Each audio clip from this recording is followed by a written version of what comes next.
এই আম গাছ কি আপনার? জি আমার। আপনার আম গাছ, আর আপনি হাসতেছেন যে? না হাসে কি করব? আপনার অনুমতি ছাড়া আমরা আপনার কাছ থেকে আম পারছি। আপনার মধ্যে তো রাগ থাকা দরকার। কি গো রাগ দেখা? আজকে আপনাদের সাথে রাগ দেখামু তো কালকে আরেকজনের সাথে, তার থেকে ভালো না এই দুনিয়াতে আপনাদের সাথে রাগ না দেখায়া পরকালে আপনাদেরকে আটকাই দিমু। পরকাল আটকে দিবেন মানে? জি আটকাই দিমু।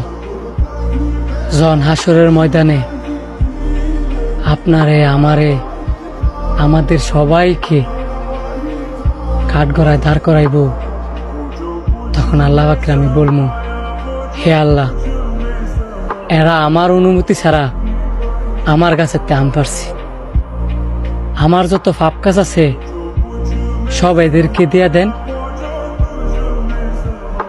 ওই আম চুরির বিনিময়ে এদের যত আমল নামা আছে সব আমারে দিয়ে দেন। কি বলেন?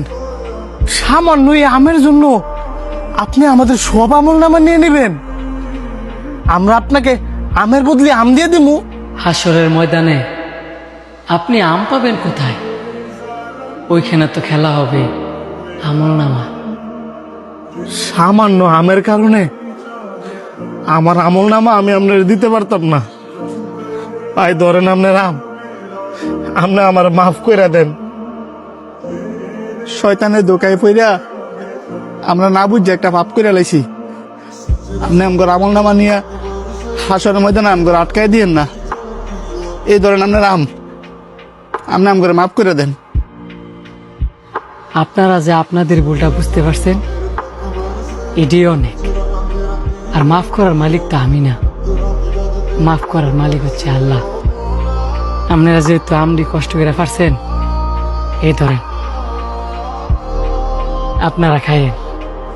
ভাই আম দিছেন বালা কথা, হাসরের ময়দান আবার আটকাই দিবেন না তো?